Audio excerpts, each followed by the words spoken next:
What up, friends? Welcome to another edition of Fienbolt. I am your host, Geoffrey Fienberg. Here we talk all things in the world of Chargers football here on Mayo Media Network. If you missed it earlier in the week, myself, Pat, and Tim Anderson, we already broke down every game on the Week 14 schedule. That is out in the Mayo Media feed. The Spread Pick Show with Rob and Cam and Pat will be dropping later in the week. You don't want to miss that one. It is my favorite show over here at Mayo Media Network. There's UFC this weekend, so the boys at Dogger Pass have already dropped it. So let's get into it here on Fienbolt. A lot of calm in the world of Chargers football at the moment. Very content feelings inside. There even, were rumors of COVID outbreaks, and I was keeping composed through all of it yesterday.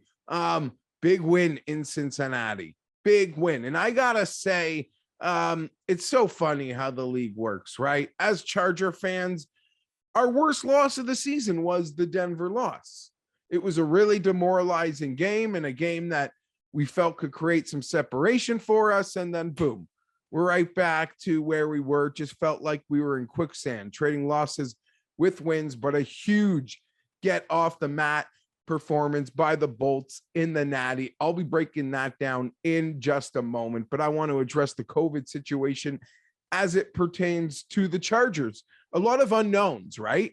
There was I'll admit, like a very nervous time yesterday when I didn't know if all these new reports were close contacts or actual COVID, positive COVID tests, and the thoughts of an outbreak going through the team was running rampant in my mind, and obviously hyper concerned about, I'm not here to disrespect the Giants, whatever. I'll do that plenty. I did it on the Spread Picks show, I guess. And it's easy to do. And I'm sure in the next 20 minutes, I'll do it right in front of you right now. But my concern in losing a couple receivers, even as good as they were, I don't know. I was like, okay, it's not going to be a problem between her, Herbert's the man, and Eckler and Guyton, Palmer. And I imagine we would use all the tight ends from Cook to Parham to Steven Alexander if they couldn't roll. So, but my bigger concern was like double whammies with the Thursday game next week. As of now, it appears the Chargers have avoided worst case scenario, because it was really scary. It was the range of outcomes when that tweet came down that Williams and Harris were on the COVID list. The range of outcomes was, we have an outbreak and we're screwed like bigly. We have a problem right now with positive tests and we play on Thursday night next week. So those are the two worst case scenarios. Like a full-on outbreak and a huge problem was a major concern. After that, even a small outbreak of positive cases would have required the Chiefs game to be gone for a lot of players. Or some of the players mentioned, but relief in seeing its close contact and the door open on all those guys being able to play this week versus the Giants. So that is certainly absolutely a big relief for us. Bolt gang, big time. Whoa. So yeah, now we've got to finally put back-to-back wins together. Staley spoke about it in the press conference. Sorry, not Staley. Staley speaks about it all the time, but even some of the players they had in front of the podium yesterday, Derwin and Corey Linsley, were making mention that they know they haven't won back-to-back games since the 4-1 start. And as I mentioned, a feeling of I don't know, one nice win, one big win, really, I don't know, just calms the nerves, calms the senses. We go back to before the game versus the Bengals. The Chargers had a 53% to make the playoff probability. Okay? After the game versus the Bengals, it's 78%. Whoo-wee. Before the game versus Denver, it was like 67%. So it was about 67, 68%. Lose to Denver, drops to 53. Beat Cincinnati, up to 78% on the ESPN like football power index. I've seen things ranging from like 75 to 80%. 5 games left. A lap versus the division, the Giants, and Houston. So all things are setting up for what we wanted, friends. Everything is still in front of the Chargers to make the playoffs, to hopefully compete in the playoffs. Do I see this Charger team being able to win 3 straight playoff games? We sit here at the beginning of December. My answer is no. Now, like, would the ceiling be the most incredible thing to happen to me? Of course. Is it something I'm cheering for? Absolutely. But I need you guys to keep me in check here. We just got to make this postseason, and then it's totally house money. Totally house money. Totally house money. What's scary is the Patriots also feel like they are technically playing with house money, although not, because they're the Patriots and they're probably going to be the number 1 seed, which is a bit of a change in a dynamic to that. But when you consider where they are in a lot of places, the fact that they're going to play, Mac Jones is going to play in his first playoff game is a big deal. Win or lose. You guys got to check that one off. Not everyone's Tom Brady, okay? Looks like Tom Brady. They do a lot of Brady things. I'm not here to besmirch the Patriots one bit, one iota. I'm just saying not every, like, it's one thing to be a really good young quarterback and have success. It's another thing to like make the playoffs, go win 3-4 straight games and win a Super Bowl as a rookie. So that's what I mean when I say he's not Tom Brady. Although through 13 games or something, 12 games, 12 plus a bye, there are so many Brady vibes there. And as I mentioned many times throughout the week and a lot of content I put out last week, not to get off the Charger train for just a moment, but it's so messed up. Like how good they are again right away. You know? For people watching this show, you're a fan of the team that seemingly can't get things right, would never get things right consistently, and then let alone just I can't even quantify it because I've never been to the top, to then have to like reset for a brief moment to then be back at the top. I can't even compute it.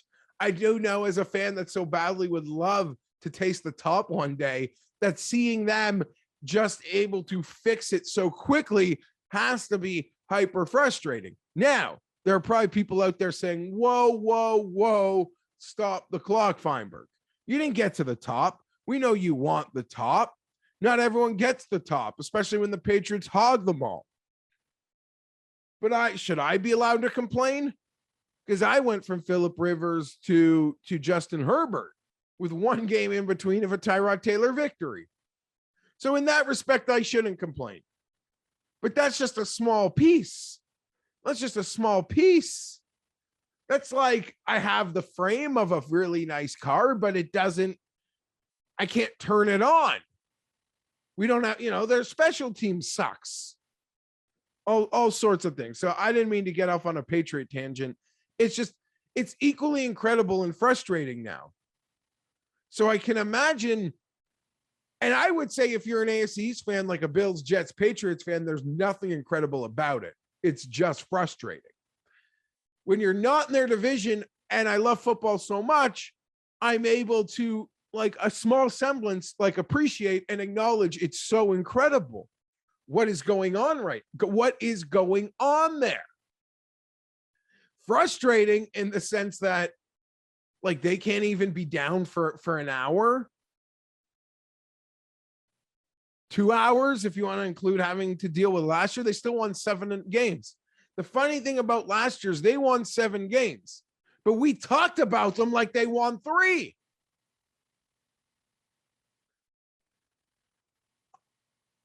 You know what, folks? God willing, I will be so lucky that in January we could do this all over again. Right? Right, Charger fans? That's all we want, is come January, a chance to do this again. And what does he mean by this again? To just go on a rant about the Patriots. Like, I don't think the Chargers would win in Foxborough in January. but God willing, would I love to be there. I don't think first round is possible because I expect them to be on a bye. So that would mean we win a game. Maybe we win 2 games. I would love to be there. I've been there before. Do you know I've been there before? Some of you do. Some of you don't. I was at that AFC title game the year the Patriots were perfect and subsequently lost to the Giants. I was there. I was in the upper bowl of Gillette Stadium, bundled up, taking no shrapnel. It's like, do you know what it was? I was like literally like, how do I put this? To Patriots fans, I was an extinct creature. Like, what the hell is a Charger fan doing wandering through our parking lot? I don't want to heckle him. I want to take a picture with him. I didn't even know that thing existed. Do you know what I mean? So it was such a big game, but the crowd was never even on me, and it was a close game the whole time. My point being is I've been there. I have been there for an AFC title game, and I'd give to go back would be a dream. An opportunity to go back and do it again would be a dream. Could end in a nightmare, but it would be a dream. The worst part about that is they could have played Eli in the Super Bowl.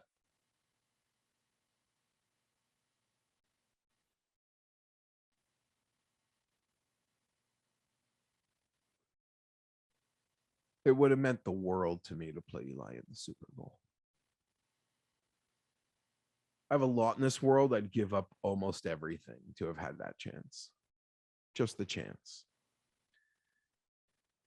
Oh, I didn't get it. Didn't get it. And speaking of Eli, we play the Giants this week. And for those that know me well, yeah, you know, we had some fun with Tua last year, and it's nice to see him playing well right now. And I think I've been like happy to see him play well. That's nice. It's good. Now the Dolphins have questions. And like I joked last year, maybe at the beginning of this year, I realized quickly early, like I was in too deep on something I didn't like fully believe in. And I let up after about 250 meters, but my buddy Tim is still running laps, sprinting laps on this notion. I will forever sprint laps, I think, on the New York Football Giants. And yeah, it all goes back to Eli, but there's not a team in the league. There's not a team that plays football on any planet that I want worse quarterback luck till the end of time to face them like I do the New York Giants. Sorry. The guy you replace Jones with, I want him to suck. The guy you replace him with, I expect him to suck. And so on and so forth. Okay? You got your Super Bowls. I'm going to take this with me until you prove it wrong. Until you get a quarterback that I can't keep this bid up for. All right, Giant fans, you got your Super Bowls. You can just, I lost. This is now the act of a sore loser. Someone not mature enough to move on. But I'm here for it. I want you in quarterback hell. And it looks like you the first few innings seems pretty steamy down south. Quarterback hell with Satan and Saddam. Okay? Line them up. That's what I want for you. Wouldn't it be fun to Nate Peterman, Jake Fromm's ass? Or take that draft neck Mike Glennon? I mean, I guess I'd be doing you a favor at this. Giants fans, just get the best draft pick you can. Let's be real. There's a total house cleaning coming there. Coach, GM, quarterback. What's funny about the Giants? Not funny to Giants fans. Not funny to Giants fans. Is like a nose hair away from having what I have. Okay? But I wouldn't have known it was supposed to be mine. People close to the Giants, people close to football, it's not really a secret. David Gettleman absolutely coveted Justin Herbert. One problem. Late in that process, Herbert decides he's going back to school. Gettleman drafts Daniel Jones. Okay. Next year, Gettleman has Daniel Jones. He's now picking fourth overall. He can have Tua. He can have Herbert. Obviously, he's not going to. People go after Jones's rookie year were excited for that's fair. He didn't do any, like his rookie year only showed you stick with and you build on. And so he drafts Andrew Thomas. Okay, whatever. I mean, I've seen that guy get benched. He's fourth overall, so he probably sucks. I'll find out Sunday when I throw Bosa around that edge on him, okay? We'll find out. So the Giants draft Andrew Thomas fourth overall. Then we get to the next year. And Rashawn Slater is still on the Jordan where the Giants pick. One problem. They used that pick last year on the left tackle. He sucks. Womp, womp. The Giants can have Justin Herbert and Rashawn Slater. And it's not that crazy of a scenario. In the world in which your GM coveted my quarterback. Even if that is 77% true, I'm going to make it like it's 127% true. Okay. So there's that. Well, I'm fired up. You know what? I'm going to give the defense credit right now. What a performance. Thank you, guys. We were winning first down. Changes everything. Win first down. The game changes. The game can change for us. Chris Rumph, the pass rush. Joey Bosa leaves the game. What a great thing anything with Bosa and a concussion is concerning. It's nice to see he's up and moving. It's nice to know he wanted back in the game. It's, beautiful to see how Brandon Staley handles his players and cares about his players. So that's a lovely element of this coach. But what an effort. We get all those sacks without Bosa in the game. It warmed my heart. It made me feel fantastic. Chris Rumph, you see natural pass rush ability there. He's got to, I think the Chargers worry the presence of Chris Rumph. He, at the moment in his career, the Chargers acknowledge a bit of a developmental pick. They have to develop him in some ways. He can be maybe a little liability against a run and teams see him out there and maybe they can pick on that, but it didn't seem the case last week. Ran all sorts of fun, different looks and packages, and the Chargers were getting to the quarterback. And it's not crazy to fathom that as we continue to grow and get deeper into the year, these players get that much more comfortable in the assignments in the Staley defense. Because while they were being the worst run defense in the league, and it was beyond frustrating, and the tackling was getting annoying, like especially in that Denver game, I'd come on here and mention, hearing Staley, like Staley would say, the results from the run defense are frustrating, but you look on tape and you see like 4 or 5 runs where we are in the absolute right play call.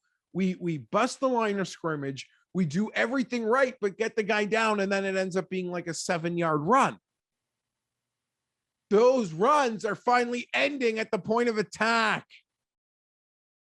The good play, the run D play call against the optimal defensive play call is now working optimally for us, which is nice.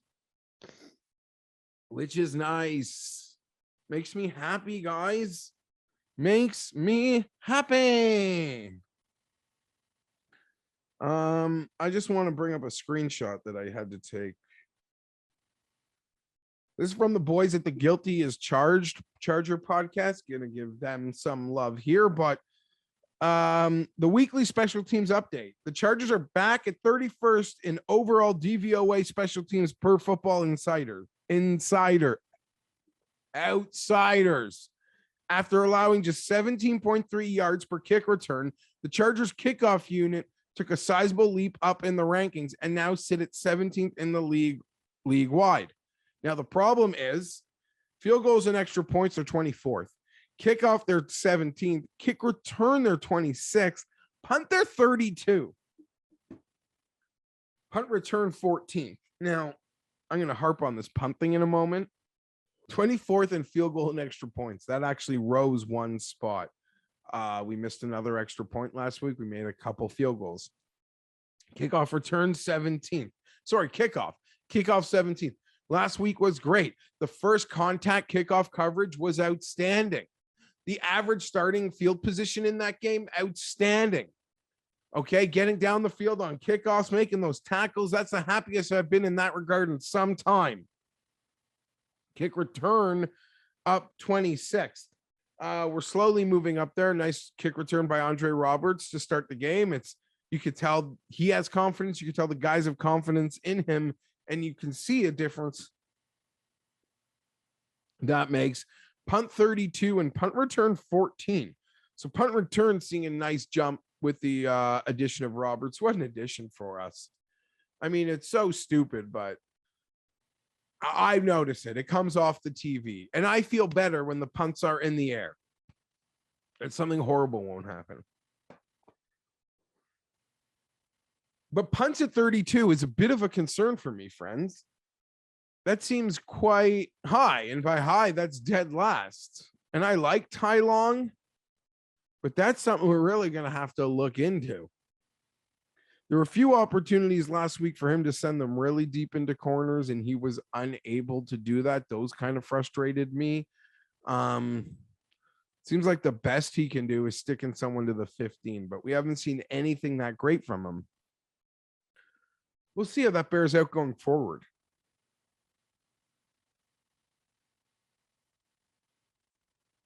I wouldn't be surprised one bit if Ty is not the punter next year. But wouldn't shock me, I guess, if he was either. I don't know. Last year felt like he was performing way better. We don't punt a lot either, which is great, which is fun. And last week was, I mean, that was something, right? I believe it was 24-0 Chargers, and they had only run 23 plays. Like, that is the magic I am talking about. The comeback, very annoying.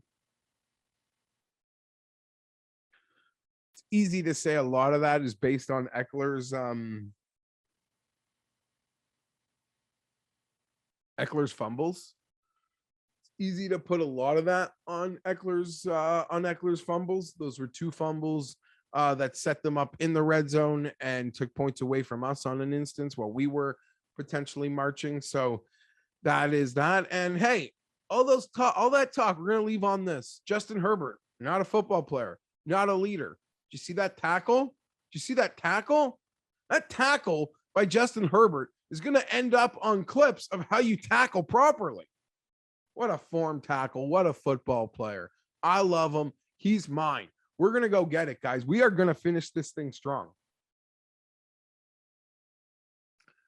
I'm feeling a 4-1 finish, maybe even 5-0. Crazy? Maybe, but I'm fired up for it. I think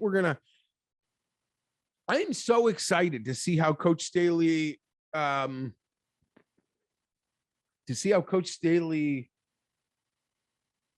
to put this, the rematches. Rookie head coach. We have 3 rematches down the stretch versus division rivals. I want to see how he responds to the rematches for which we won the first leg, and I want to see how we respond to the rematch like Denver from where we lost the first leg. That one I care about a lot. Versus a coaching mentor of his in Vic Fangio. The Giant and Houston game, if I'm expecting just a throat stomp.